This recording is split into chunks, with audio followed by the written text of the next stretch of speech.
क्या होगा अगर एक शादीशुदा औरत किसी अनजान लड़के के साथ रिलेशन में आ जाए ही गाइस।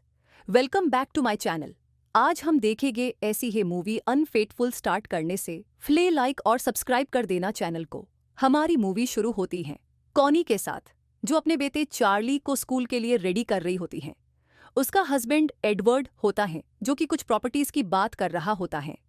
चार्ली और एडवर्ड के जाने के बाद कॉनी शहर के लिए निकाल जाती हैं, जहां पर वो चार्ली की बर्थडे पार्टी के लिए कुछ सामान लेती हैं। चलते चलते वो पॉल से टकराकर गिर जाती हैं। पॉल उसका सामान उठाने में उसकी हेल्प करता है। पॉल को दिखाई देता है कि कॉनी की टांग पे चोट लग गई है। वो कॉनी को अपने घर ले जाता है ताकि उसकी चोट पे फर्स्ट एड लगा सके। कॉनी पॉल को थैंक करती है और उधर से जा रही होती है। तभी पॉल उसे अपनी कलेक्शन में से एक बुक गिफ्ट की तरह देता है। कॉनी पॉल की बुक और उसका फोन नंबर ले लेती है और पॉल उसे बाद में कभी मिलने को कहता है। घर पहुंच के वो एडवर्ड को पॉल के बारे में बताती हैं। एडवर्ड उससे कहता है कि उसे पॉल को थैंक करने के लिए एक बॉटल वाइन दे देनी चाहिए। उस रात एडवर्ड अपना नया कैमरा टेस्ट कर रहा होता है जब कॉनी उसके पास आ जाती है और उससे इंटीमेट होने के कहती है। एडवर्ड मान जाता है और वो बेडरूम में चले जाते हैं। अगले दिन चार्ली को स्कूल छोड़ने के बाद कॉनी पॉल को कॉल करती है। वो कहती हैं कि वो उससे थैंक करना चाहती हैं, तो पॉल उससे अपने घर कॉफ़ी के लिए इनवाइट करता है। कॉनी पॉल के घर चली जाती हैं। वो उसका घर एक्सप्लोर कर रही होती हैं जब उसे एक बुक मिलती है जो ब्रेल में लिखी हुई होती है। पॉल उसका हाथ पकड़ लेता है और उससे बुक पे प्रेस करता है। कॉनी इस बात से अनकंफर्टेबल होकर उधर से चली जाती है। उसके बाद कॉनी एडवर्ड के ऑफिस जाती हैं उसे एक जंपर गिफ्ट करने के लिए। वो दोनों बात करते हैं और कॉनी एडवर्ड को एक ऑक्शन के बारे में बताती है जो बॉब होस्ट कर रहा होता है। एडवर्ड उधर जाने के लिए एक्साइटेड हो जाता है। उस रात सबके डिनर कर लेने के बाद कॉनी का दिमाग पॉल की ओर मुड़ जाता है। वो अगले दिन वापस पॉल के घर चली जाती है। वो उसके लिए मफिन्स लेके जाती है और पॉल उसे देख के बहुत खुश होता है। वो उसे लेके रोमांटिक म्यूजिक पे डांस करने लग जाता है, पर कॉनी उसे रोक देती है। वो उधर से चली जाती हैं पर वो अपना कोट उधर ही भूल जाती हैं। जब वो अपना कोट लेने वापस आती हैं तब पॉल उसे बेडरूम में ले जाता है। कॉनी भी उसके साथ चली जाती है और उसे नहीं रोकती।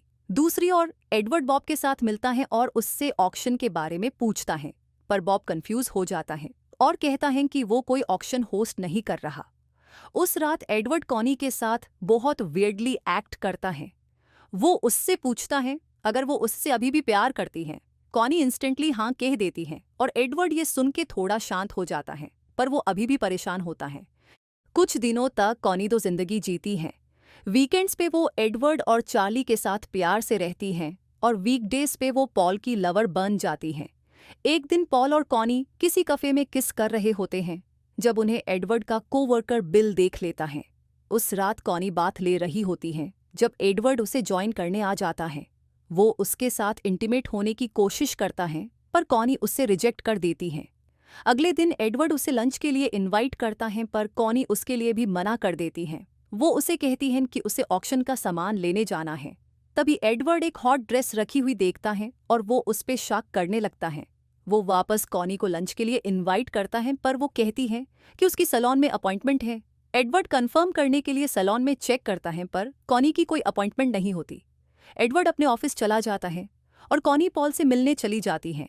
रास्ते में उससे अपनी पुरानी फ्रेंड ट्रेसी मिलती हैं जो उनकी म्यूचुअल फ्रेंड सैली के साथ होती हैं। कॉनी उन्हें मना करना चाहती है पर ट्रेसी उससे मना लेती है। कॉनी पॉल को कॉल करके कहती है कि वो लेट हो जाएगी क्योंकि वो अपने फ्रेंड्स के साथ मिल रही हैं। कुछ देर में पॉल उधर आ जाता है और कॉनी को पीछे बुलाता है। कॉनी उसके पास चली जाती है और वो दोनों बाथरूम में क्लोज हो जाते हैं। जब कॉनी बाहर आती है, सैली और ट्रेसी उसे पॉल दिखाते हैं और कहते हैं कि वो बहुत क्यूट हैं। दूसरी ओर एडवर्ड बिल को फायर कर देता है। बिल उसे कहता है कि उसकी एक फैमिली है और उसे उनका ध्यान रखना है, पर एडवर्ड उसकी बात नहीं सुनता और गुस्से में बिल उससे कहता है कि उसे अपनी फैमिली को एक बार मुड़ के देखना चाहिए। इससे एडवर्ड का शक और बढ़ जाता है और वो अपने दोस्त फ्रैंक को कॉनी का पीछा करने को कहता है। उस रात डिनर के टाइम एडवर्ड कॉनी को बताता है कि कल वो शिकागो जा रहा है एक मीटिंग के लिए। अगले दिन जब एडवर्ड चला जाता है तब कॉनी तैयार होके पॉल से मिलने चली जाती है, पर फ्रैंक उसका पीछा कर रहा होता है और उसकी पॉल के साथ फोटोज भी ले लेता है। कॉनी पॉल के साथ इतनी बिजी हो जाती है कि वो चार्ली को स्कूल से पिक करने भी नहीं जाती। अगले दिन फ्रैंक पॉल और कॉनी की फोटोज एडवर्ड को दे देता है। वो उससे सब बता देता है, पॉल का नाम, उसका एड्रेस और किस टाइम कॉनी उसके पास जाती है। एडवर्ड ये नहीं बिलीव कर पाता है कि कॉनी उस पर चीट कर रही है, पर उन फोटोज को देख के उसे विश्वास हो जाता है। कुछ दिनों बाद कॉनी को पॉल किसी और लड़की के साथ दिखता है। कॉनी बहुत गुस्सा हो जाती है और पॉल के साथ ब्रेकअप कर लेती है, पर पॉल उसे जोर से पकड़ लेता है और उससे जाने नहीं देता। थोड़ी देर बाद एडवर्ड पॉल के घर आ जाता है। एडवर्ड उससे कहता है कि वो कॉनी का हस्बैंड है। पॉल उसे अंदर बुला लेता है और एडवर्ड उससे उनके अफेयर के बारे में पूछता है। पॉल कुछ नहीं छुपाता और बहुत ऑनेस्टली सब बता देता है। तभी एडवर्ड देखता है कि एक स्नो ग्लोब जो उसने कॉनी को एज अ गिफ्ट दिया था वो पॉल की साइड टेबल पे रखा है। एडवर्ड को गुस्सा आ जाता है और वो उसी स्नो ग्लोब से पॉल के सार पे मारना शुरू कर देता है। वो देखता है कि पॉल बहुत ब्लीड कर रहा है। एडवर्ड अपने सेंसेस में वापस आ जाता है, पर तब तक पॉल मर चुका होता है। एडवर्ड पॉल का घर साफ करके उसकी बॉडी अपनी गाड़ी में रख देता है। एडवर्ड पॉल की बॉडी के साथ अपना बाकी का दिन बिताता है और जब सब सो जाते हैं तब वो पेल की बॉडी को नदी में फेंक देता है। अगले दिन एडवर्ड बहुत दुखी दिखाई देता है और कॉनी उससे देख के परेशान हो जाती है। एडवर्ड उसे कहता है कि सब ठीक है और उसे एक मूवी के लिए इनवाइट करता है, पर कॉनी उसे मना कर देती है तो वो अपने ऑफिस चला जाता है। कुछ दिनों बाद कॉनी के घर पुलिस आ जाती है और उसे पॉल के बारे में बताती है। कॉनी पॉल के बारे में जान के बहुत शॉक हो जाती है।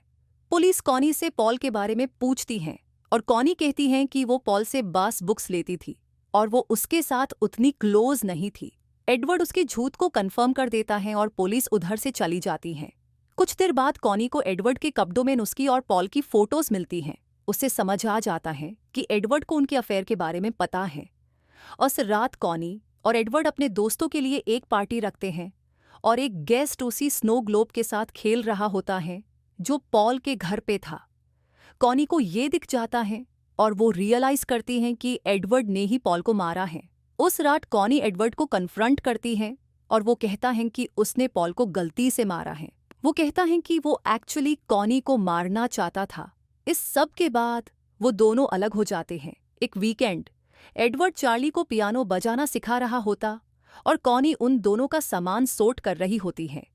तभी उससे वो स्नो ग्लोब दिखता है। कॉनी उससे उठाती है और देखती है कि उसके नीचे एक छोटा सा कंपार्टमेंट है। जब वो उससे खोलती है तो उसे एक फैमिली फोटो दिखती है। उस फोटो को देख के कॉनी बहुत दुखी हो जाती है और रियलाइज करती है कि उसने अपनी फैमिली खराब कर दी है। उस दिन वो अपनी और पॉल की सारी फोटोज जला देती है। एडवर्ड अपने आप को पुलिस के हवाले कर देना चाहता है, पर कॉनी उसे मना कर देती है। कॉनी उसे कहती है कि वो धीरे धीरे वापस अपनी रिलेशनशिप ठीक कर सकते हैं और एडवर्ड उसकी बात मान जाता है। उनकी लाइफ नॉर्मल हो जाती है। एडवर्ड को अपनी जॉब में प्रमोशन मिल जाता है और कॉनी का ऑक्शन का अच्छे से जा रहा होता है। एक रात वो दोनों एक ऑक्शन से लौट रहे होते हैं। एडवर्ड एक रेड लाइट पे रुकता है और कॉनी उससे कहती है कि वो एक नई जिंदगी जी सकते हैं। वो एक नई कंट्री में एक नई आइडेंटिटी के साथ सब कुछ पीछे छोड़ सकते हैं। कॉनी रोने लग जाती है और एडवर्ड उससे कहता है कि सब ठीक हो जाएगा। फिर हमें दिखता है कि एडवर्ड ने अपनी गाड़ी पुलिस स्टेशन पे रोक दी है और मूवी वही खत्म हो जाती है। आपको ये मूवी कैसी लगी कमेंट में जरूर बताना और सब्सक्राइब करना मत भूलना।